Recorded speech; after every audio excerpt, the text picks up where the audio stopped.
말씀을 함께 봅니다. 베드로전서 4장 16절부터 19절입니다. 베드로전서 4장 16절부터 19절. 만일 그리스도인으로 고난을 받으면 부끄러워하지 말고 도리어 그 이름으로 하나님께 영광을 돌리라. 하나님의 집에서 심판을 시작할 때가 되었나니 만일 우리에게 먼저 하면 우리의 하나님의 복음을 순종하지 아니하는 자들의 그 마지막은 어떠하며 또 의인이 겨우 구원을 받으면 경건하지 아니하는 자와 죄인은 어디에 서리요. 그러므로 하나님의 뜻대로 고난을 받는 자들은 모든 또한 선을 행하는 가운데에 그 영혼을 미쁘신 창조주께 위탁할지어다. 아멘. 그 말씀 안으로 23번째 시간입니다. 하나님을 따라 살기 5번째. 자, 오늘은 16절부터 시작하려고 합니다. 자, 만일 그리스도인으로 고난을 받으면 부끄러워하지 말라. 그 이름으로 하나님께 영광을 돌리라. 이렇게 말하고 있어요. 그리스도인으로 고난을 받으면 부끄러워하지 말라. 여러분, 우리는 예수님을 우리의 삶의 주인으로 모셨어요. 그래서 예수님께서 십자가에서 잃어버렸던 모든 형상을 회복하셨어요. 그래서 우리는 한 올을 유업으로 얻을 수 있는 이제 아담이 잃어버렸던 것을 회복했어요. 여러분, 그리스도인으로 살아가는 것 굉장한 영광이고 축복입니다. 하나님은 모두가 다 그리스도인으로 살기를 원합니다. 하나님이 아담이 실패하고 난 그 이후에 끊임없이 이 땅 가운데 오셔서 하나님이 찾는 사람들이 있었는데 하나님을 경외하면서 말씀을 붙잡고 그 시대를 살아가는 사람들이었어요. 이 사람들은 우리가 믿음의 사람이라고도 말하고 의로운 사람이라고도 말합니다. 이 사람들은 하나님을 경외하는 사람이라고도 말합니다. 하나님이 쓰시는 사람들의 하나의 공통점을 가지고 있어요. 그 중에 하나가 뭐냐 하면 나는 마음을 본다. 나는 중심을 본다. 이런 단어를 사용하는 거였어요. 마음이나 중심이라고 하는 것은 그가 어떤 걸 가지고 있냐는 거죠. 그럴 때 그들은 하나같이 충성된 사람이었다. 이렇게 표현하고 있습니다. 그래서 하나님께서 예제하셨고 또는 예정하시고 하나님이 그들을 통하여서 일하신 걸 볼 수 있어요.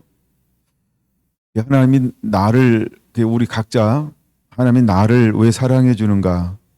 하나님이 나를 통해서 무엇을 하고 싶어 하는가? 이런 것들이 있어요.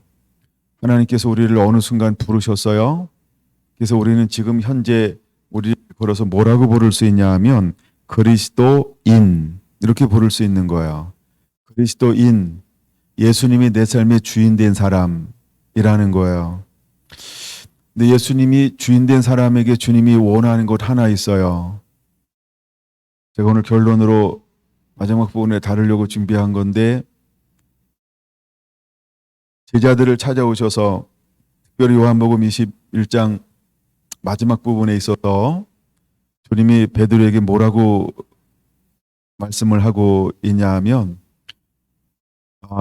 내가 이 사람들보다 나를 더 사랑하느냐를 묻습니다. 그건 예수님께서 처음에 부르셨을 때의 물음과 어떤 의미에서 같은 물음을 하고 있는 거였죠. 나를 따라오려거든 모든 것을 버리고 나를 쫓아야 하느니라, 따라야 하느니라. 이 말과 똑같은 거예요. 근데 처음에 따를 때는 모든 걸 버린다라고 하는 의미를 자기 수준으로 생각했단 말이에요. 근데 이제 다시 예수님과 함께하고 있으면서 이제 부활하신 예수님을 만나고 난 그 이후에 그 물음은 베드로에게는 전혀 다른 질문이 되어지는 거죠. 이미 그 물음을 물을 때 베드로는 어떤 베드로가 되었을까라고 할 때 과연 누가복음 24장이 먼저일까 요한복음 22장이 먼저일까라고 할 때 누가복음 22장이 먼저, 그래서 나를 따르라라고 할 때 이 말은 말씀이 풀어지고 난 이후에 베드로와 제자들을 향하여 주님께서 묻는 것입니다. 내가 다른 사람보다 나를 더 사랑하느냐라고 말입니다. 고린도전서 13장에는 우리가 믿음 안에서 누릴 수 있는 모든 하늘의 이걸 뭐라고 표현해야 될까요? 아버지의 성품들이 기록되어져 있어요. 그래서 거기는 하나님의 성령이 임하면 많은 것들이 나타나는 그 하늘의 영광들이 있죠. 근데 그 무엇보다도 가장 중요한 건 무엇이냐 하면 사랑으로 행하지 아니하면 아무것도 아니다, 이렇게 말씀하고 있다는 거죠. 무엇도 아무것도 아니라고 표현하고 있냐 하면 믿음도 아무것도 아니다, 이렇게 말을 해요. 우린 믿음으로 구원받잖아요. 근데 산을 옮길 만한 믿음이 있어도 그게 사랑으로 행하지 않으면 아무것도 아니래요. 그 다음에 내 몸을 불살에게 내어준다 할지라도 사랑이 없으면 아무것도 아니라는 거예요. 그러니까 가장 중요한 것 중에 하나가 뭐냐 하면 사랑으로 행하는 그 동기가 우리 안에 이제 마지막에 있느냐라고 하는 거예요. 여러분, 우리가 마지막에 우리 인생 가운데 여러 가지 환란이나 고난이 다가오는데 이것을 정말 걸어낼 수 있는 사람은 어떤 사람일까라고 할 때 사랑하는 사람이라는 거예요. 사랑하지 않으면 이 길을 걸어낼 수가 없어요. 그래서 베드로에게 주님이 그렇게 묻는 거죠. 내가 나를 사랑하느냐라고 말입니다. 왜 예수님은 사랑하느냐라고 물었을까요? 수많은 질문이 있지 않을까요? 근데 그 중에 다른 걸 물어보지 않고 내가 나를 다른 사람보다 나를 더 사랑하니, 이렇게 묻고 있다는 거죠. 그럴 때 베드로는 동일한 말로 대답을 합니다만 주께서 내가 사랑하는 줄을 아십니다라고 동일하게 계속해서 고백을 해요. 주님이 그 물음 앞에, 베드로의 대답 앞에 주님이 그러고 나서 그를 향하여 하시는 말씀은 다른 걸 말씀하고 있는 게 아니고요. 내 양을 먹이게 될 것이다 라고 무엇을 맡기고 있죠? 예, 양들을 그에게 위임하고 있는 걸 볼 수 있어요. 이제 요한복음 17장에서 말하고 있는 것처럼 이제 하나님과 예수님이 하나가 되었던 것처럼 이제 예수님을 통해서 하나님으로 부름받은 사람들도 하나가 될 거예요.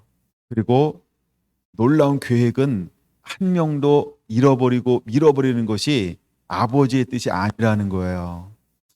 그래서 마지막 하나님께서 이제 영혼들을 추수하고 영혼들을 맡기고 또 주님과 함께 추수하고 함께 동역할 사람들이 어떤 곳으로 겸비하기를 원하느냐라고 봤을 때 이 모든 것들을 통틀어서 결국은 그 안에 어떤 것이 자리 잡고 있느냐, 너 나 사랑하니?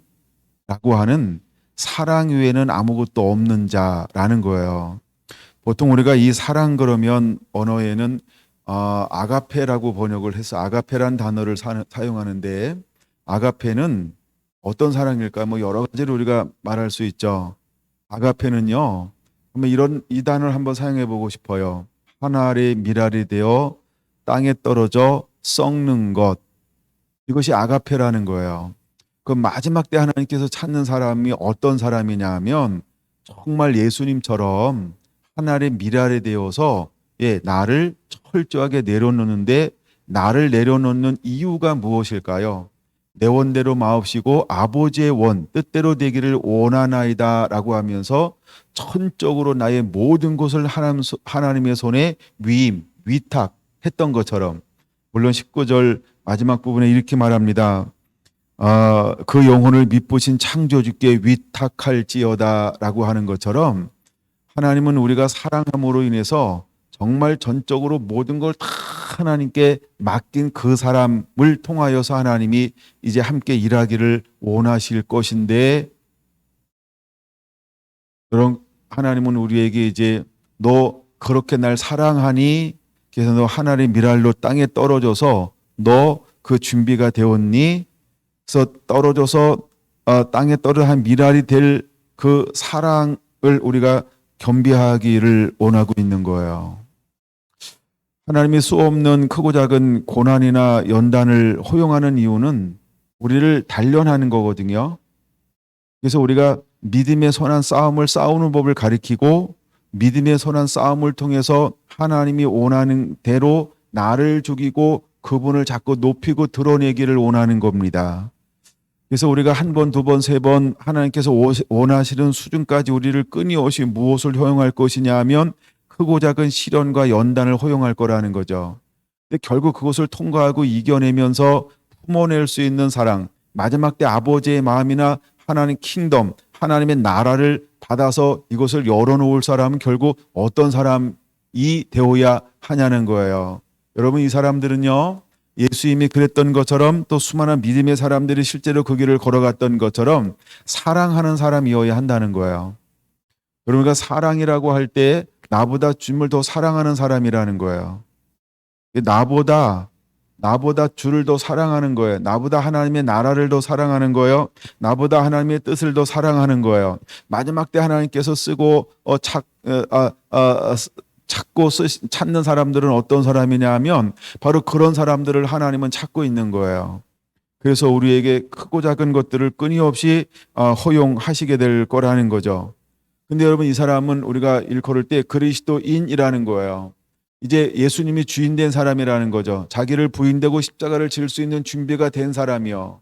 그래서 이 땅을 소망하는 것이 아니고 천국을 소망하며 실제 살아가고 있는 그 사람이요.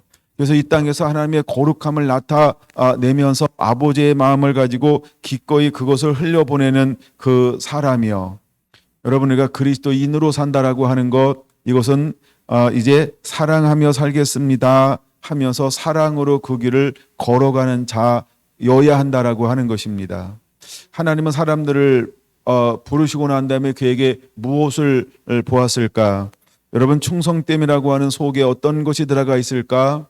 여러분, 사랑이라고 하는 것이 들어가 있는 것입니다. 노아도 하나님을 사랑하기 때문에 그 길을 걸어갔어요. 여러분, 아브라함도 하나님을 사랑하기 때문에 그 길을 걸어가는 거고요. 이삭도 하나님을 사랑하니까 그 길을 걸어가고요. 그 다음에 야곱도 하나님을 사랑하니까 그 길을 걸어가는 거예요. 여러분, 요셉도 그 하나님을 사랑하기 때문에 그 길을 걸어갈 수 있었던 거예요. 우리가 사랑한다라고 하는 이 말에 우리가 하나님을 경외한다라고 하는 단어가 참 잘 어울릴 거예요. 그래서 하나님을 경외함으로 인해서 그 길을 걸어갔던 수많은 믿음의 사람들처럼 오늘 우리가 16절을 보면서 그리스도인으로 고난을 받으면 부끄러워하지 말고 이렇게 말합니다. 여러분, 아브라함 때 흉년이 들었는데 이삭 때에도 흉년이 들었어요. 그가 모든 걸 정리하고 떠나려고 할 때 하나님이 그를 찾아와 주었다는 거죠. 근데 그러면서 하나님이 내가 내 말을 듣고 순종하여 내가 원하는 땅에 거하면 내가 복을 줄 거야. 너 아버지 아브라함이 어떻게 복을 받았는지 아니? 아브라함도 내 말을 가지고 순종하며 지켜 행함으로 복을 받았어. 그런 것처럼 나도 네가 내 말을 가지고 지켜 행하면 내가 너에게 너의 아버지 아브라함을 복 줬던 것처럼 나도 너에게 복을 줄 거야 라고 하나님께서 말씀하셨을 때 이삭은요, 무엇을 선택하냐 하면 하나님의 말씀에 순종하는 걸 택했다라고 하는 거예요. 그런 단순히가 순종했다라고 보는 것이 아니라 그 안에 어떤 마음이 자잡고 있었을까? 하나님을 향한 우선순위인데 하나님을 더 사랑하는 마음이 그 안에 일어나기 시작했어요. 그래서 아브라함이 하나님을 경외했던 것처럼 이삭도 하나님을 경외하는 마음으로 그 땅 가운데 머무는 거였어요. 그리고 그런 아무것도 보이지 않는 가운데 어떤 행위를 하냐면 그 땅을 갈고 씨를 뿌리기 시작했다라고 하는 거예요. 여러분, 이건 누구만 할 수 있는 행동이냐 하면 하나님을 경외하는 사람만이 할 수 있는 행동이라고 하는 거예요. 어쩌면 우리가 믿음이 좀 더 연약하고 부족했을 때에는 끊임없이 줄다리기를 했을지 몰라요. 기브온처럼. 여러분, 끊임없이 우리가 줄다리기를 했을 가능성이 있어요. 근데 이삭은 그해 그 땅에 농사를 지을 수 있었다라고 하는 건 그 안에 어떤 것이냐 하면 하나님을 아브라함 못지않게 사랑하는 거예요. 그는 하나님을 경외함으로, 하나님을 온전히 경외함으로 그 땅에 농사 지을 수 있었던 거예요. 그는 아무것도 보이지 않는데 마치 보는 것처럼 그 땅에 농사를 지을 수 있었던 거예요. 여러분, 그가 100배가 올 거라고 하는 기대감을 가졌을까요? 아니요. 하나님의 말씀에 순종하면 하나님이 하실 것을 기대한 거예요. 그랬더니 하나님은 그에게 30배를 준 것이 아니고 60배를 준 것이 아니고 100배라고 하는 결과를 안겨주었던 거예요. 여러분, 이삭은요, 하나님을 경외함으로 순종했던 거예요. 그 순종의 배경에는 경외함이 있는 거예요. 하나님을 향한 사랑이요. 여기 내가 그리스도인으로 고난받는다라고 하는 것, 그것은 우리에게 무엇을 의미할까? 바로 하나님을 경외함을 의미하는 거예요. 정말 하나님을 그냥 단순히 첫 자리에 올려놓으세요, 이 정도가 아니고 사랑함으로 첫 자리일 수밖에 없는 그 삶을 살아낸 사람들이라는 거예요. 여러분, 오늘을 살아가는 우리에게도 이 마음이, 이 신앙이, 이 믿음이 그대로 임해야 할 줄로 믿습니다. 여러분, 우리가 계속해서 낮은 수준의 싸움을 싸우는 것이 아니고 이제 우리는 이 수준에서 점점 계속해서 올라가서 좀 더 높은 차원의 영적 전쟁을 할 수 있는 그 하나님의 사람으로 자라나야 할 줄로 믿습니다. 우리에게 크고 작은 많은 것들이 다가오게 될 거라고 하는 거죠. 사랑으로 섬겼다라고 할 때 많이 인용할 수 있는 사람이 아마 야곱일 거예요. 사랑하는 까닭에 7년을 술처럼 섬겼다라고 고백하고 있기 때문이죠. 여러분, 그도 똑같은 것입니다. 믿음은 바라는 것들의 실상이요 보이지 않는 것의 증거라고 말하고 있는 것처럼 그가 그렇게 섬겨낼 수 있었던 것은 베델에서 하나님을 만났기 때문이라는 것입니다. 베델에서 만나 그 말씀을 듣는 동시에 그에게는 전에 없는 새로운 차원의 영적인 것들이 열리기 시작을 했다는 것이죠. 그가 거기서 뭐라고 고백합니까? 베델 하나님의 집인데 내가 이것을 몰랐습니다. 그는 그 이후에 놀라운 영적인 변화가 일어나기 시작했다라고 하는 것입니다. 이제 그 믿음이 한층 더 성숙되어졌어요. 그리고 그의 순간순간의 결단은요, 보이는 것으로 결단하는 것이 아니고 보이지 않는 그 하나님을 보는 것처럼 사랑하는 까닭에 결정하고 있는 걸 볼 수 있어요. 그럼 여러분, 야곱의 밑바닥에 무엇이 흐르고 있는 걸까요? 하나님의 사람으로서 하나님을 경외함이 흐르고 있는 거예요. 그는 기꺼이 그리스도인으로, 하나님의 부름받은 사람으로, 하나님의 언약이 있는 사람으로, 하나님의 말씀이 있는 사람으로 고난받는 것을 고난의 초점이 되는 것이 아니고 나를 보이지 않게 인도하는 그 말씀의 이끌림, 하나님을 향한 경외함을 그대로 삶을 통해서 드러내고 있다라고 하는 거예요. 여러분, 아브라함이 아브라함 된 거, 이삭이 이삭 된 거, 야곱이 야곱이 될 수 있었던 것은 무엇일까? 그는 하나님의 사람으로 고난 먹는 것을 부끄러워하지 아니함 때문이라고 하는 사실입니다. 여러분, 오늘 살아가는 우리들에게 어떤 은혜가 필요할까? 이제 우리는 그리스도인으로 사는 것이 부끄러움이 아니어야 할 줄로 믿습니다. 여러분, 제가 늘 이 부분을 인용하죠. 사도행전 5장 41절, 42절, 43절 그런 것처럼 그는 복음을 능력받는 일에, 그리스도 이름으로 능력받는 일에 자기 자신을 부끄럽게 여기지 아니하고 기쁨으로 즐거움으로 나가서 가르치기와 전도하기를 쉬지 않았던 사도들처럼, 여러분, 무엇이 그들을 이렇게 변화시켰을까라고 할 때 저는 이 16절의 말씀이 그대로 적용됐던 사람이 바로 사도들이라고 확신하는 것입니다. 여러분, 사도들 안에 무엇이 회복됐나요? 하나님을 향한 경외함인데 사랑이 회복되었다라고 하는 것입니다. 전에는 이 사랑을 드러낼 수 없었고, 아니 그 감당할 만한 그런 사랑할 수 있는 사람이 아니었어요. 근데 하나님의 말씀이 임하고 성령이 그들을 이끌어가는 동시에 그들 안에 무엇이 자라나고 운동력이 있으면서 그를 활성화시켜서 움직이기 시작했냐 하면 하나님을 향한 경외하며 하나님을 향한 사랑이 제자들의 삶을 변화시킬 수 있었던 것입니다. 여러분, 얼마 전까지만 해도 두려워 떠는 사람들이었다는 거예요. 이 정도의 강하고 담대함, 하나님을 경외하는 사람이 아니었다는 거죠. 이 정도로 하나님을 알고 있는 사람이 아니었다는 거예요. 근데 무엇이 제자들을 이렇게 변화시켜 놓았을까요? 바로 그들에게 부닥쳐지는 말씀을 깨달아지는 그 동시에, 그리고 하나님의 성령의 부어줌을 통하여 수없는 말씀이 그 삶을 다스리고 주장하기 시작할 때, 여러분, 그들은 둘째가라면 서러울 정도로 하나님을 향한 경외함, 예수님을 향한 뜨거운 사랑이 그들의 삶을 움직이기 시작했던 것입니다.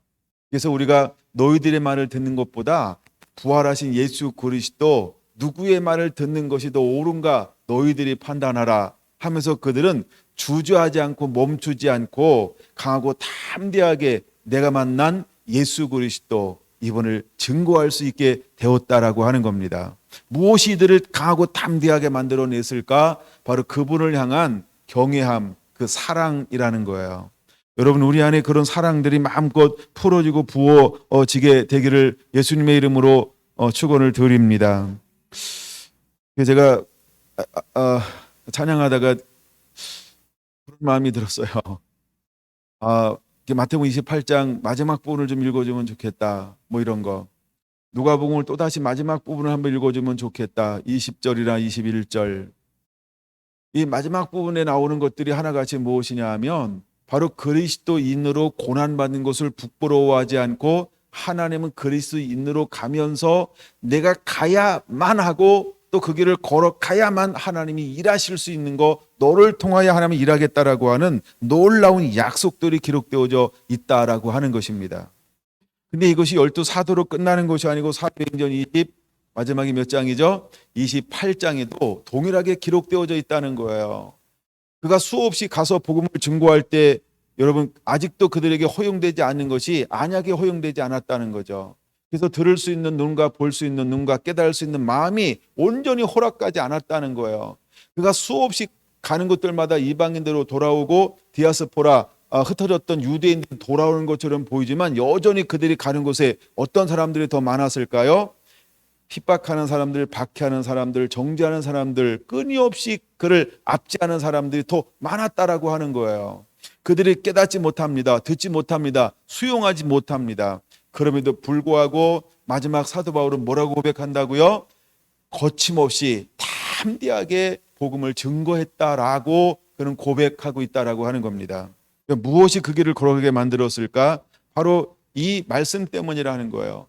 그리스도인으로 고난받는 것을 부끄러워하지 않는 하나님의 말씀과 성령에 인침받았던 하나님의 사람들, 정말로 하나님을 사랑하고 경외했던 사람들은요, 내가 하나님의 사람이라고 하는 것, 내가 하나님을 아버지라 부르는 것, 그래서 그분이 나의 아버지가 되어지는 그 동시에 그들은 그 아버지를 한 번도 부끄럽게 여기지 않았다라고 하는 거예요.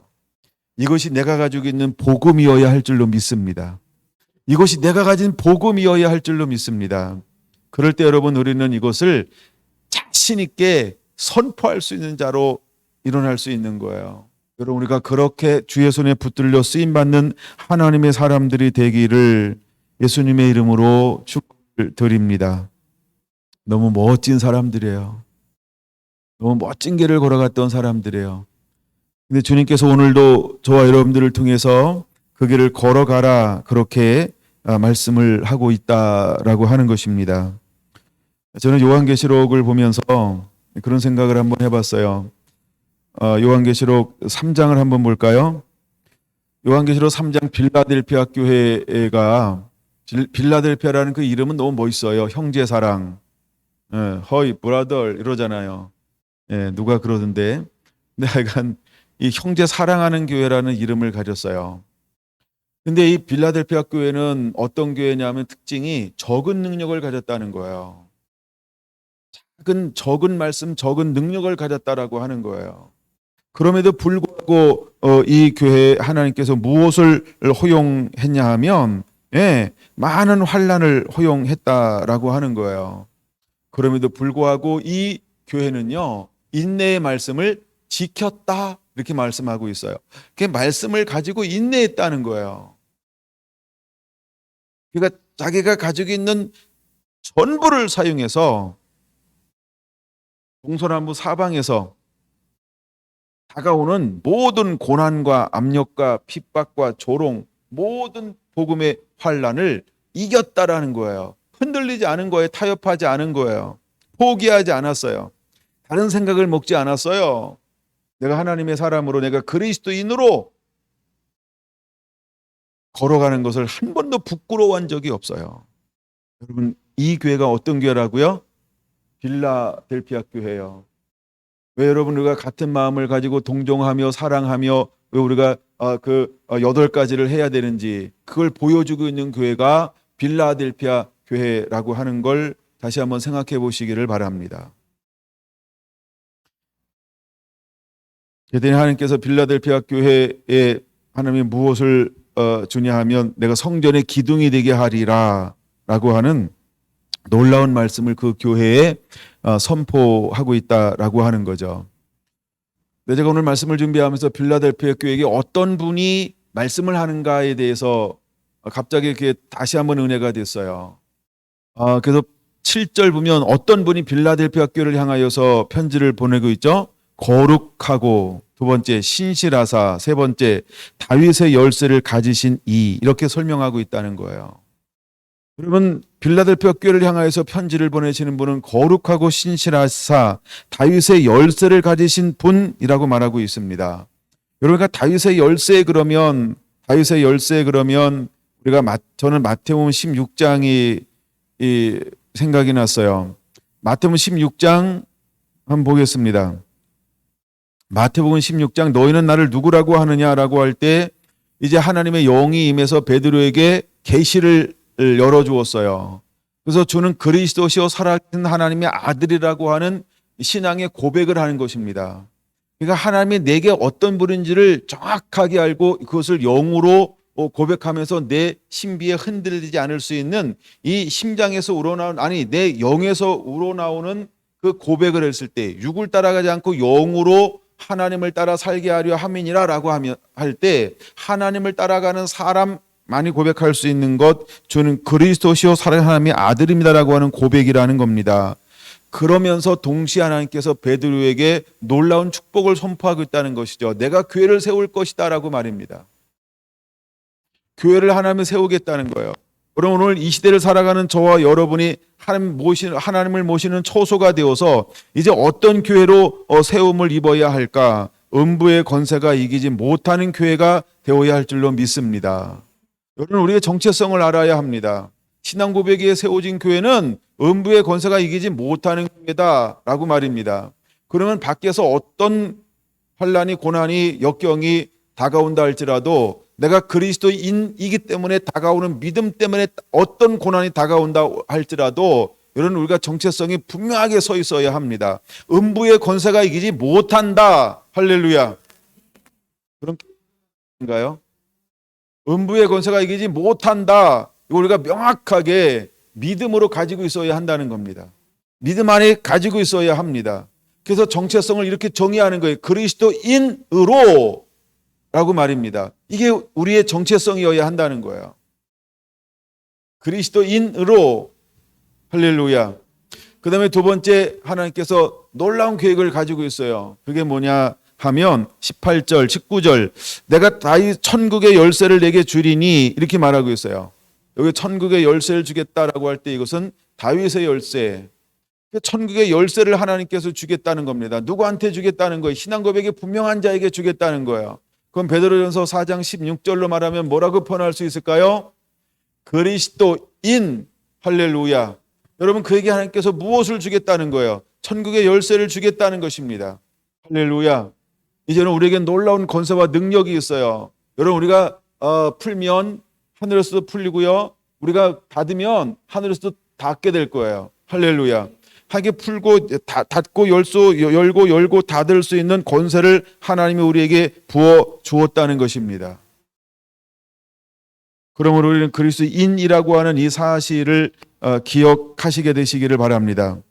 자, 그러면서 좀 더 보면 결국 이제 우리가 이 신앙 고백이 세워졌는데 그 다음에 우리가 실패하지 않는 법에 대해서 24절에 이렇게 설명하죠. 누구든지 나를 따라오려거든 자기를 부인하고 자기의 십자를 지고 나를 따를 것이. 이게 실패하지 않는 법을 주님께서 가르쳐주고 있는 거예요. 누구든지 제 목숨을 구원하고자 하면 잃을 것이요 누구든지 나를 위하여 제 목숨을 잃으면 찾으리라 이렇게 말하고 있어요. 누구 나를 위하여 제 목숨을 잃으면 이라고 말하고 있죠.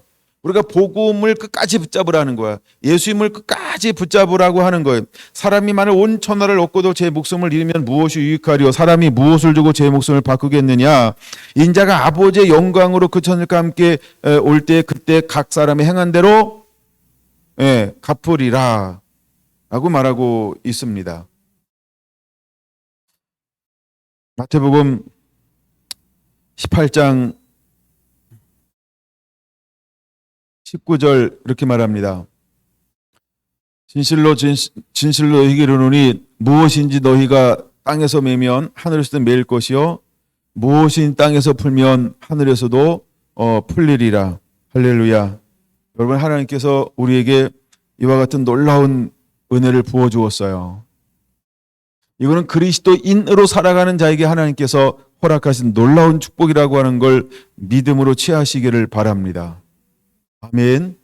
아멘. 예. 그다음에 19절 20절은 그냥 여러분들이 한번 9월 달에 한번 간직해 보시기 바랍니다. 제가 나중에 그 부분을 따로 한번 다뤄보려고. 제가 운동을 하다가 이 말씀이 굉장히 은혜가 됐어요. 이 말씀 때문에 9월 달 집회할까? 이렇게 생각할 정도로 이걸 이제 그냥 아주 근데 10시간 할 정도의 분량은 아니고요. 짧게는 1시간에 끝내려고. 1시간도 안 갈지도 몰라요. 내가 하나의 원리를 설명하는 그런 말씀으로 제게 하나님의 은혜를 주셔서 이게 약간 동기가 됐어요. 이건 하여간 기억을 한번 해 두시고요. 요한복음 13장을 한번 보겠습니다. 요한복음 13장 36절. 시몬 베드로가 이르되 주여 어디로 가시오니까? 예수께서 대답하시되 내가 가는 곳에 내가 지금은 따라올 수 없으나 후에는 따라오리라. 베드로가 이르되 주여 내가 지금은 어찌하여 따라갈 수 없나이까? 주를 위하여 내 목숨을 버리겠나이다. 예수께서 대답하시되 내가 나를 위하여 내 목숨을 버리겠느냐? 내가 진실로 내게 이르노니 닭을 굴기 전에 내가 세 번 나를 부인하리라. 자, 지금이라는 단어가 있어요. 지금은 따라올 수 없으나 후에는 따라오게 될 거라는 거예요. 여러분, 이제 우리는 지금이 아닌 우리는 후회라고 하는 그 삶을 살고 있어야 합니다. 하나님이 그 사람을 찾는 거예요. 베드로전서 4장 16절 그리스도인으로 고난받는 것을 부끄러워하지 말라. 그리고 하나님께 영광을 돌리라라고 말할 때 그 사람은 어떤 사람이냐면 후에는 이 시작된 사람이라는 거예요. 여기서 말하는 지금이라고 하는 단어는 지금은 따라올 수 없어요. 베드로가 말하죠. 아니 지금은 어찌하여 따라갈 수 없습니까? 하면서 내가 목숨을 버리겠습니다 이렇게 말했단 말이에요. 물론 그는 목숨을 버리고 싶어요. 근데 그건 나의 의지라는 거예요. 내 힘 가지고는 주를 위하여 모든 걸 버린다라고 수없이 고백해도 하나님이 그에게 은혜를 허용하지 않으면 주님이 원하는 길은 걸어갈 수 없다는 거예요. 물론 그가 걸어가려고 하는 길을 걸어갈 수 있겠죠. 여러분, 베드로가 걸을 수 있는 그 길이 어느 정도인 걸 누구도 몰랐다. 베드로도 몰랐다. 베드로는 주님이 가신 길을 어느 정도나 걸어갔을까요? 목숨을 버리고. 그가 여러분 3번이나 부인합니다. 한 사람이 나와서 제자예요. 또 한 사람이 나와서 제자예요. 또 한 사람이 나와서 얘도 이 사람도 제자예요라고 할 때 우리가 다 아는 것처럼 베드로는 점점 강도를 높여가면서 예, 세게 이야기합니다. 완전 뭐 저주하기도 하고요. 막 쌍욕도 막 하기 시작합니다. 왜요? 나 살려고요. 베드로는 몇 걸음이나 걸어갔을까요? 목숨을 버리기 위해서. 내딛다가 뒤로도 많이 물러가지 않았을까요? 그는 실제로 주님이 걸어갔던 길을 하나도 따라갈 수는 없었어요. 지금은 따라올 수 없다 이랬어요. 우리가 어떤 그 환란이 고난이 실제 그 믿음 때문에 역경이 다가오기 전까지는 어쩌면 이 말씀이 안 들릴지도 몰라요. 그러나 때가 되면 우리가 걸어갈 사람이 있고, 이때의 베드로처럼요. 닭소리 나면 닭 우는 소리에 부인 자기를 후회할 사람도 있을지 몰라요.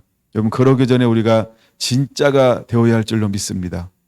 그러기 전에 진짜가 되어야 하는데, 그래도 베드로는 그런 기회라도 줬으니까 감사한 거죠. 우리도 베드로처럼 기회를 줄까? 여러분, 우리가 다 베드로처럼 똑같은 기회는 주지 않으나 각각 다양한 것으로 하나님이 우리에게 기회를 주실 거예요. 그럼 우리가 다양한 음성을 듣고 자기 자신을 깨닫고 후회하지 말고 회개하고 말씀에 입맞아서 주님이 원하는 그 길을 걸어갈 수 있는 하나님의 사람이 되어야 할 줄로 믿습니다. 할렐루야. 그럼 하나님이 우리에게 그 은혜를 부어줄 거예요. 자료 부활하신 예수님을 만나고 난 그 이후에 베드로에게 묻는 거죠. 내가 나를 사랑하느냐. 요한복음 21장. 그래서 그가 분명하게 고백하는 것입니다. 네, 내가 주님을 사랑합니다 라고 말입니다. 여러분, 우리 안에 그 사랑함이 있어야 합니다. 그 사랑함은 어떤 사랑일까라고 할 때 그 사랑은 신앙 고백을 전제로 한 사랑이라는 것입니다. 우리 안에 말씀이 임마져야 되고 성령으로 임마져야 합니다. 그것을 전제로 한 사랑이라는 것입니다. 그 사랑이 없으면 우리는 그 길을 걸어가지 못하게 될 것입니다. 요한복음 14장을 한번 보고 싶어요. 요한복음 14장에 나오는 사람들은 어떤 사람일까? 요한복음 14장에 나오는 사람들은 어떤 사람일까? 이 사람들은 입맞은 자들이죠. 14장에 나오는 사람들은 인맞은 자들이죠. 그럼 하나님께서 인을 치는 사람들은 어떤 사람이냐는 거예요. 하나님께서 인을 치는 사람은 어떤 사람이냐는 거죠. 4절, 이 사람들은 여자와 더불어 더럽히지 아니했다. 순결한 자라. 어린 양이 어디로 인도하든지 따라가는 자다. 사랑 가운데서 속량함을 받아 처음 익은 열매로 하나님과 어린 양에게 속한 자들이다. 그 입에 거짓말이 없고 흠이 없는 자들이다. 이렇게 표현하고 있어요. 여러분, 하나님께서 마지막에 우리에게 오셔서 인칠 사람들은 누구냐는 거죠. 요한계시록 14장. 이거 딴 데 이야기했나요? 요한복음 14장을 보고 있군요. 또 죄송합니다. 계속 요한복음 보다가 요한계시록 14장. 다시 합니다. 똑같은 건데 아까 1절 안 봤으면 1절 먼저 읽죠. 또 내가 보니 보라 어린 양이 시온산에 섰고 그와 함께 14만 4천이 섰는데 그들의 이마에는 어린 양의 이름과 그 아버지의 이름을 쓴 것이 있더라. 그래서 이 사람들은 하나님의 입맞은 자들이에요. 여러분, 우리가 마지막 때 이기는 사람들, 마지막 때 그리스도 이름으로 고난받는 것을 부끄러워하지 아니하고 하나님께 영광 돌릴 사람들은 어떤 삶을 살아갈까? 4절에 말하고 있는 것처럼 이 사람들은 여자와 더불어 더럽히지 아니하고 순결한 사람이라는 거예요. 그 다음에 두 번째, 어린 양이 어디로 따라가든지 따라가는 사람이, 어디로 인도하든지 따라가는 사람이에요. 세 번째, 사랑 가운데서 속량함을 받아 처음 익은 열매로 하나님과 어린 양에게 속한 자들이에요. 네 번째, 그 입에 거짓말이 없고 흠이 없는 자들이라는 것입니다. 여러분, 하나님이 이런 사람들에게 와서 인을 치게 될 거라고 하는 거죠. 인을 치는 장면이 어디에 좀 기록되어져 있냐 하면 요한계시록 7장에 기록되어져 있어요. 요한계시록 7장에 기록되어져 있어요. 자, 이제 7 봉인이 띄워지기 시작을 합니다. 첫째 인도 띄워지고 둘째 인도 띄워지고 둘째니까 넷째, 다섯째, 여섯째 인이 띄워지고 잠깐 멈추게 합니다. 그 사이 어떤 일이 벌어지는 것이냐 하면 이제 하나님이 어떤 사람들에게 인을 치는 그 시즌을 갖습니다. 하나님이 누구에게 인을 치냐 하면 7장 3절 이렇게 말하죠. 이르되 우리가 우리 하나님의 종들의 이마에 인치기까지 땅이나 바다나 나무들을 해하지 말라 하더라. 이렇게 말하고 있어요. 누구한테 인을 친다고요? 하나님의 종들에게 인을 친다. 이렇게 말하고 있습니다. 그래서 인을 쭉 쳤어요. 근데 이 사람들은 어떤 사람들이냐 하면 14절로 넘어갈게요. 14절, 13절. 장로 중 하나가 응답하여 나에게 이르되 이 흰옷 입은 자들이 누구며 또 어디서 왔느냐?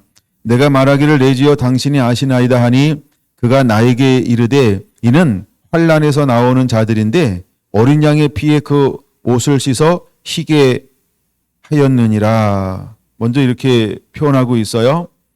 마지막에 인맞아서 승리하는 사람들은 어떤 사람들일까라고 할 때 여러분 이 사람들은 흰옷을 입은 자들이라고 표현하고 있죠. 이 사람들은 흰옷을 입었다는 거예요. 그 다음에 14절에는 이들은 어떤 사람이라고요? 큰 환란에서 나오는 자들인데 어린 양의 피에 그 옷을 씻어서 희게 했다라고 하는 거예요. 그럼 흰옷을 입을 수 있는 비결이 뭐예요? 예수님의 보혈로 씻김을 받은 사람들이라는 거죠. 그럼 이 사람들 우리가 뭐라고 표현할 수 있어요? 그리스도인이라는 거예요. 예수님을 임금과 구주로 모셔드린 사람이요. 나는 죽고 내 안에 예수가 산 사람. 십자가의 길을 걸어가는 사람. 그리스도인이라는 거예요. 그러므로 여러분 그리스도인에게 고난이 다가올 때 우리는 부끄러워할 이유가 하나도 없다는 거예요. 무엇 때문에? 바로 예수 그리스도 그 이름 때문에, 복음 때문에 당하는 것이라고 한다면 부끄러워할 것이 아무것도 없다는 거예요. 이제 우리가 그 길을 걸어갈 수 있냐는 거예요. 그게 진짜입니다. 만약에 내가 복음 앞에 부끄러워한다고 한다면, 내가 복음 앞에 뒤로 물러선다라고 한다면 그 영적 실체는 가짜인 거죠. 근데 내가 복음 때문에, 말씀 때문에, 예수님 때문에 고난받을 때 부끄러워하지 않고 당당히 그 길을 걸어갈 수 있는 그 사람들, 이 사람들이 진짜라고 하는 거예요. 여러분 하나님이 마지막에 오셔서 천사를 통하여 인을 치는데 누구에게 인을 칠까요? 이 사람들은 하나님의 종이라고 말하고 있어요. 종, 세인트인데 굉장히 중요한 단어죠. 이 사람들의 모양을 보니까 어떤 모양을 하냐면 첫째 흰옷을 입었다는 거예요. 흰옷이 뭐야? 봤더니 두 번째 보니까 예수 그리스도의 피로 씻어서 옷이 희게 된 사람이라는 거예요. 그 다음에 세 번째, 그러므로 15절, 요한계시록 7장 15절이죠. 그들이 하나님의 보호자 앞에 있고 그의 성전에서 밤낮 하나님을 섬김에 보호자에 앉으시니가 그 위에 장막을 치시리니 그들이 다시는 줄이지 아니하며 목마르지도 아니하며 해나 아무 뜨거운 기운에 상하지도 아니하리니. 근데 이제 이걸 해석할 때 요한계시록 가지고 여러 가지 해석 방법이 있으니까 그러면 그런 걸 자꾸 따지고 막 들어가면 또 굉장히 복잡해질 건 있어요. 자, 그러면 우리가 하나님이 우리가 그 살아갈 때 뭐를 걸어갈 수 있냐 하면 실제 이런 걸 우리가 겪을 수 있다는 걸 알아야 돼요. 뭘 겪을 수 있냐 하면 16절이요. 줄이기도 하는구나. 두 번째, 목마르기도 하는구나. 세 번째, 해도 봤구나. 그래서 약간 우리가 상하기도 하네. 그럼 여러분 나도 복음 때문에 그리스도인으로 고난 받을 때 우리에게 뭐가 다가올 수 있다는 걸 우리가 알아야 돼요. 목마름도 있고요. 배고픔도 있고요. 상하기도 하고요. 이게 있다는 거예요. 근데 그런 거 있지만 부끄러워하지 않는다는 거예요. 그리고 배반하지 않는다는 거예요. 그리고 끝까지 인내한다는 거예요. 인내한다는 거예요. 근데 어느 순간에 딱 오면 하나님께서 우리에게 어떻게 하신다는 거예요? 그렇죠. 반드시 이기게 한다는 거죠. 내가 14장을 먼저 보고 넘어왔어요. 14장 4절 5절을 먼저 보고 이쪽으로 넘어왔잖아요. 그래서 이 사람들은요, 어린 양이 어디로 인도하는지 따라가는 자라고 하는 거예요. 14장 다시 한번 봐요. 예, 여자와 더불어 더럽히지 아니하고 순결한 자라. 여자는 세상을 말하는 건데, 이 세상의 모든 풍조를 말하는 건데, 예, 세상의 다른 신학들, 네, 우리 뭐 교회 안에 다른 신학이 너무 많이 들어와 있어요. 그러나 그래서 여러분, 우리가 마지막에 말씀에 입맞아야 되고 진리의 영에 인도함 받아야 되는데, 반드시 보혜사 성령으로 충만해야 하는 것입니다. 여러분, 성령을 쫀쫀하게 구하지 마세요. 성령 구하는 걸 부끄러워하지 마세요. 한국 교회는 성령을 그렇게 이야기하면서도요, 실제 성령님이 오시면 자꾸 그걸 이상하게 만들어서 너무 좁게 만들어요. 제가 어릴 때 요한계시록에 분명히 정경에 포함시켰음에도 불구하고 요한계시록 함부로 다루면 안 된다, 이거와 똑같이요. 근데 요한계시록은 읽는 자와 듣는 자와 지켜 행하는 자는 복이 있다 그랬잖아요. 근데 우리가 요한계시록을 잘못 해석하고 잘못 풀면은 마치 막 대단히 잘못되는 것처럼 요한계시록을 다루지 못하게 했단 말이에요. 요한계시록만 다루지 못하게 한 게 아니고요, 마지막 때에 대한 복음을 자꾸 닫아놓고 이상하게 그렇게 막 그걸 막 이렇게 만들어놨단 말이에요. 예? 먹으면 안 되는 왜 금과처럼 이렇게 만들어놨단 말이에요. 동일하게 오늘날 똑같이 하는 게 뭐냐 하면, 성령을 그렇게도 원하는데도 불구하고 실제 성령님이 오시면요, 전부 이렇게 만들어놨어요. 여러분은 성령을 무지 환영해야 합니다. 그리고 성령의 인도함 받지 않으면 전부 가짜예요. 네, 속지 않게 되시길 바랍니다. 그거 속지 않아야 합니다. 요즘은 속지 않아야 합니다. 우리가 성령의 인도함 받지 않으면 진리를요, 눈꼽만치도 몰라요. 머리로는 알지 몰라요. 그걸 신학이라고 볼 수 있어요. 종교의 영이라고도 볼 수 있어요. 성령이 아니면 아무것도 안 됩니다. 근데 그렇게도 제가 수많은 교단들을 공이 다 이제 이쯤 되니까 나름대로 조금씩은 알잖아요, 그렇죠? 근데 어떤 교단도 성령을 터부시하는 교단은 없어요. 성령을 진짜 난 성령 무조건 싫어, 이런 교단은 아무도 없어요. 근데 실제 성령님이 오시잖아요. 그때부터요, 자꾸 돋보기를 이만한 거 갖다 놓고요, 이잡듯 뒤져요. 뭐 잘못된 거 없나, 이렇게. 그게 문제예요. 여러분, 우리가 보호할 줄 알아야 돼요. 그리고 격려하고요, 위로하고요, 잘 자라날 수 있도록 보호할 줄 알아야 돼요. 근데 마치 마귀가 하는 걸요, 오늘날 한국교회 많은 형태들이 하고 있어요. 그러니까 여러분들은 쉽게 남의 교회나 다른 사람들을 비판하려고 생각하지 마세요. 그냥 가만히 있거나 잘한다 이렇게 하시면 돼요. 잘 모른다 그러면 저한테 가져와세요. 제가 가져와서 이러면 나도 모르는 거예요. 제가 다 알지는 않아요. 어떤 거 질문하고 그러면 참 아직 저도 잘 모르는 게 너무 많아가지고 이러면 모르는 거예요. 어떤 거 제가 이제 막 설명할 수 있는 거는 쉽게 설명하고 막 이래요. 근데 하여간 막 그래요. 이거 굉장히 재밌게 이야기하는 것처럼 보이지만 너무너무 중요한 부분을 타치하는 거예요, 여러분. 여러분들은 반드시 진리의 영에 인도함 받지 아니하면 이 길을 걸어갈 수가 없어요. 이거는 그냥 지식으로 걸어갈 수 있는 길이 아니에요. 예? 근데 자칭 그리스도인이라고 하는데 핍박이 오잖아요. 전부 부끄러워합니다. 전부 꼬리를 내릴 겁니다. 그다음에 이제 우리가 또 한국교회 잘못 자꾸 와전되는 것 중에 하나가 있어요. 잘못 와전되는 것 중에 하나가 뭐냐 하면, 여러분, 이웃교회가 문제가 생겼는데 우리 교회가 안 떠들어준다? 그거 속지 마세요.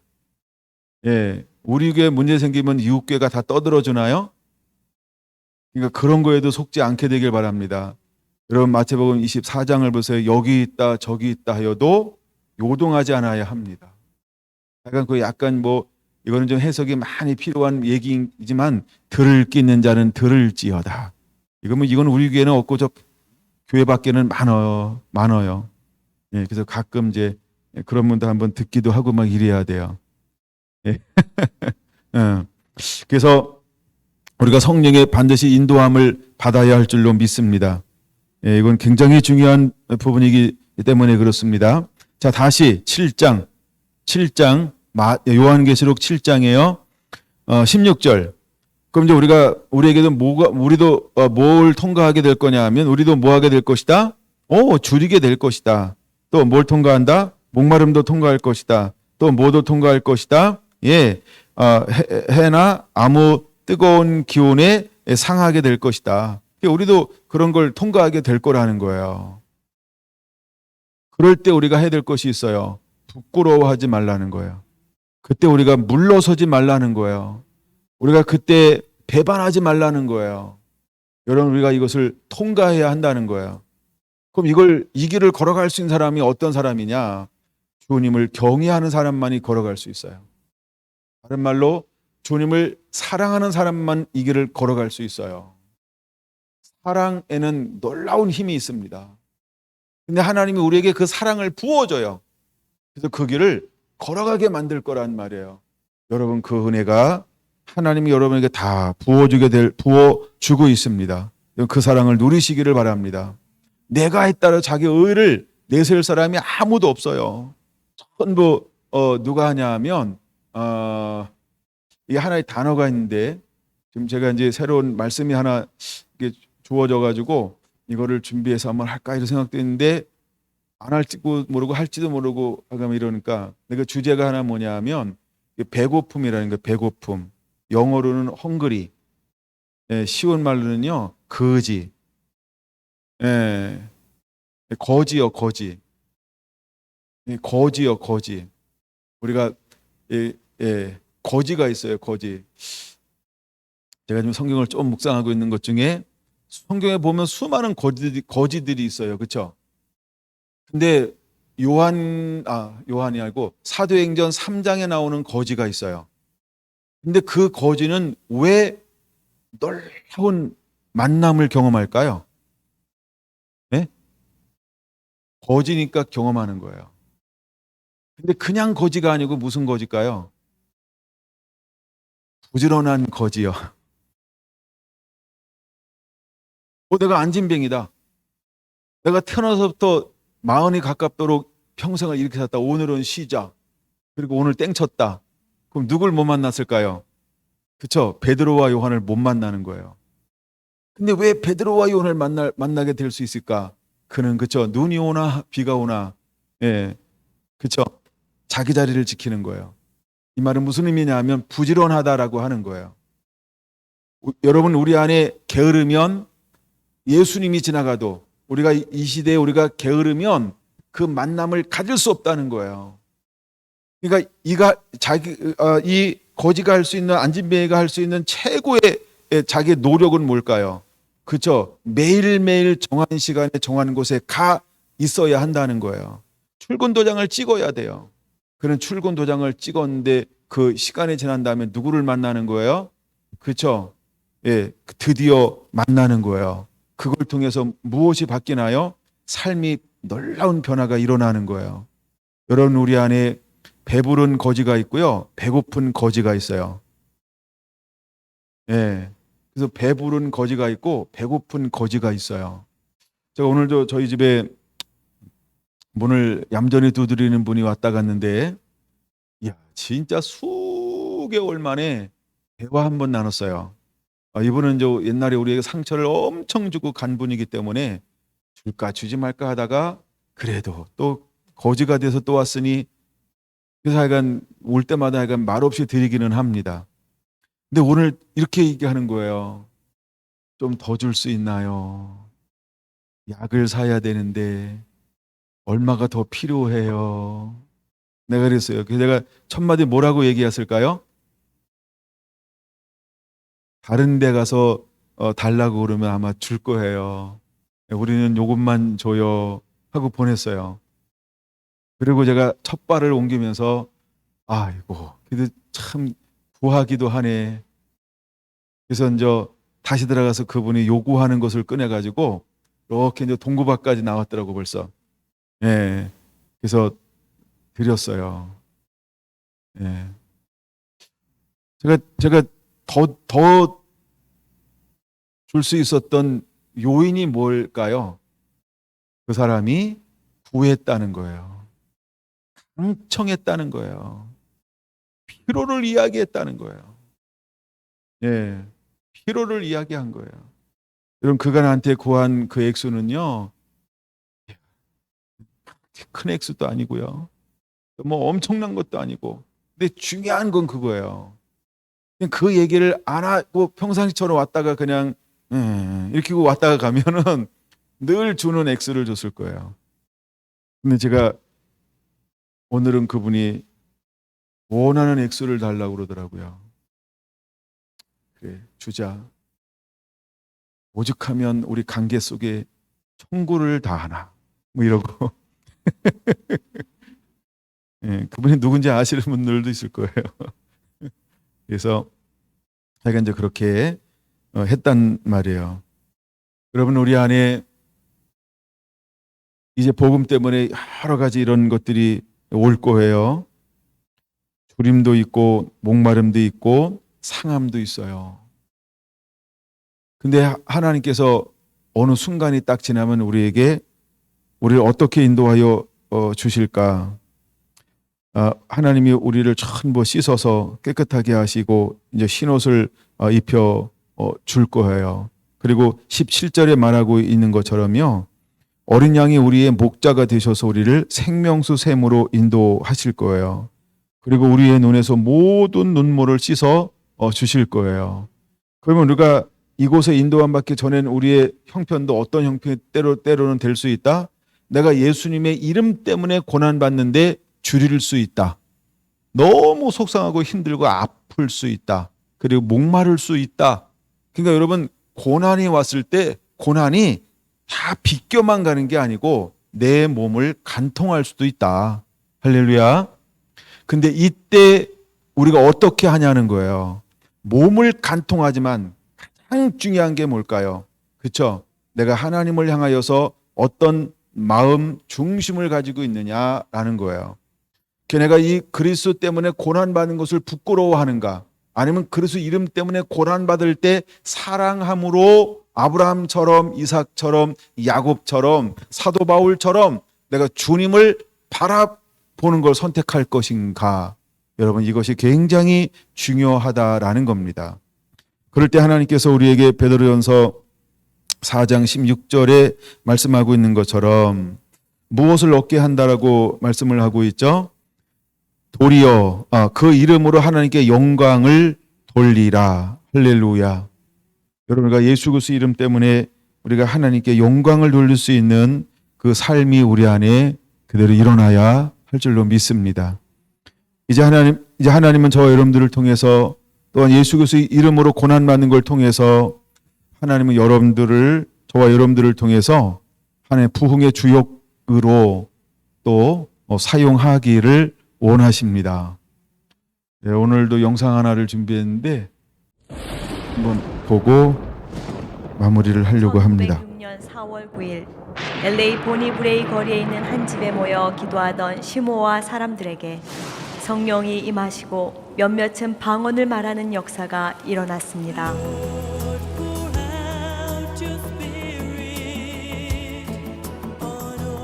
그 소문이 퍼지면서 하나님의 임재를 갈구하던 사람들이 모여들기 시작했고, 곧 뜨거운 부흥의 불길이 LA 전역을 휩쓸었습니다.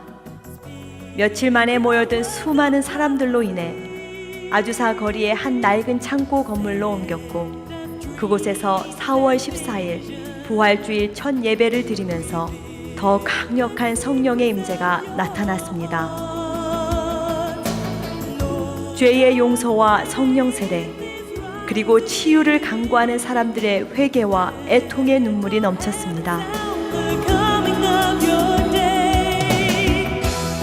강력히 선포되는 말씀과 성령의 권능 앞에 방언과 예언 등의 성령의 은사와 놀라운 치유의 기적들이 나타났고, 수많은 사람들이 감사와 찬양으로 하나님께 영광을 돌렸습니다. 이 부흥 집회는 3년 동안 매일 계속되었는데, 인종차별의 벽을 넘어 수천 명의 백인과 흑인이 하나 되어 성령을 받고 변화받았습니다.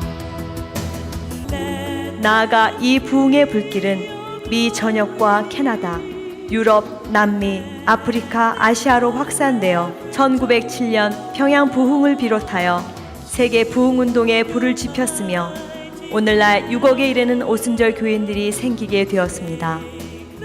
이런 놀라운 아주사 거리의 부흥운동은 오순절과 같은 성령의 임재를 갈망하던 윌리엄 시모의 끈질긴 기도를 통해 일어났습니다. 주님은 나를 죄에서 깨끗게 하셨다. 그리고 매일 5시간씩 깊은 기도 생활로 나를 이끄셨다. 이렇게 3년 반 동안 기도를 하고 있던 어느 날 성령님께서 내게 말씀하셨다. 내가 영적 생활에서 가져야 할 더 좋은 것들이 있는데 그것은 오직 믿음과 기도로 찾을 수 있다. 이 말씀을 듣고 성령 세례를 받기까지 나는 시간을 늘려 매일 7시간씩 2년을 더 기도했다. 오늘 우리도 이런 끈질긴 기도로 하나님 앞에 나아갑시다. 주여, 마가의 다락방에 임하신 오순절 성령을 우리에게도 부어 주소서. 주여, 아주사 거리의 부흥을 이곳에서 다시 일으켜 주소서. 주여, 우리를 성령으로 충만케 하시옵소서.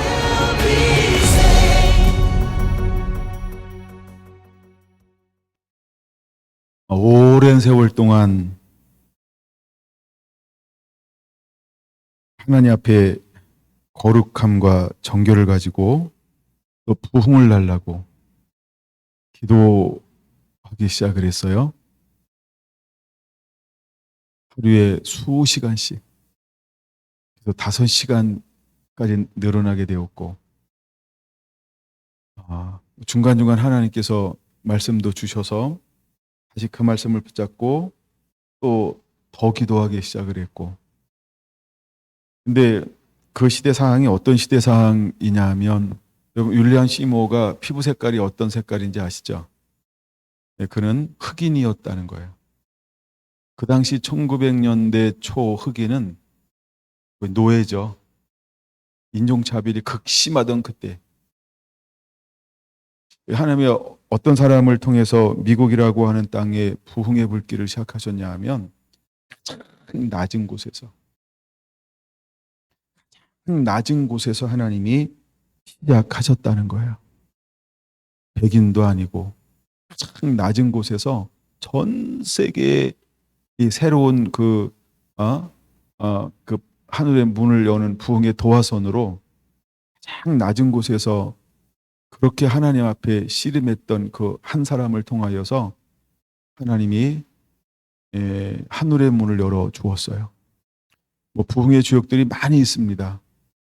그 중에 우리가 가장 대표적인 부흥 중에 하나가 아주사의 부흥이라고 표현하는 이유가 전 세계에 가장 강력한 영향력을 미쳤기 때문이라는 거예요. 그리고 그 부흥은 단순히 어떤 한 지역이나 어떤 몇몇으로만 퍼져간 것이 아니고 정말 전 세계에, 그 불이 한국에도 넘어와서 2007년도 그런 어떤 우리 부흥의 불을 일으키는데 그 임파테이션, 그 흐름을 가지고 건너왔다라는 사실이에요. 근데 하나님께서 어떤 사람을 찾냐는 거예요. 어떤 사람을 찾냐는 거예요. 여러분, 우리가 그리스도 이름 때문에 고난받는 것을 부끄러워하지 않는 사람들. 그가 이제 백인교회에 들어가서 예배를 드리려고 하는데 백인교회에 흑인이 들어오는 것을 허용하지 않았어요. 그 당시에는 철저하게 흑백이 분리가 된 문화였기 때문입니다.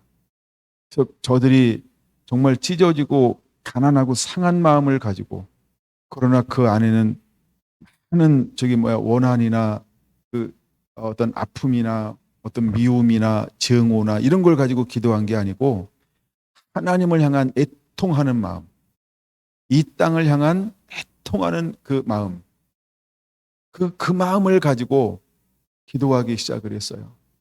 그들이 얼마나 기도했을까? 여러분, 그들이 3년 반이나 그 마음을 가지고, 그리고 하나님 앞에, 그 하나님과 나 앞에 정결하게 죄의 문제를 회개하면서, 그리고 이 땅에 수많은 영혼들을 아버지여 긍휼히 여겨 주옵소서.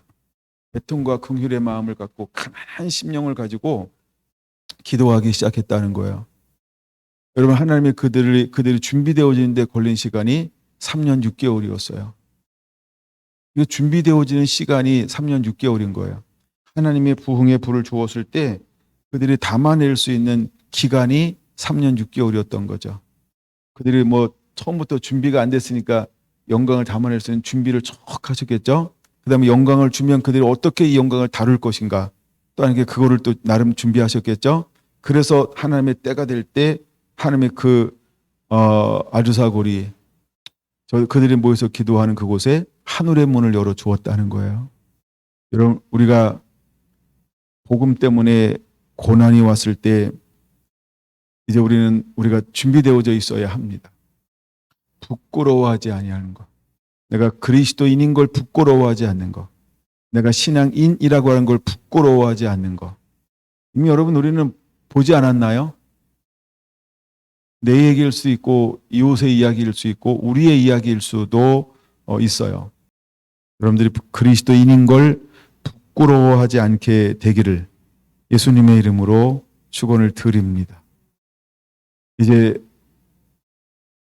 우리도 저렇게 일어나게 되기를 원합니다. 기도하겠습니다.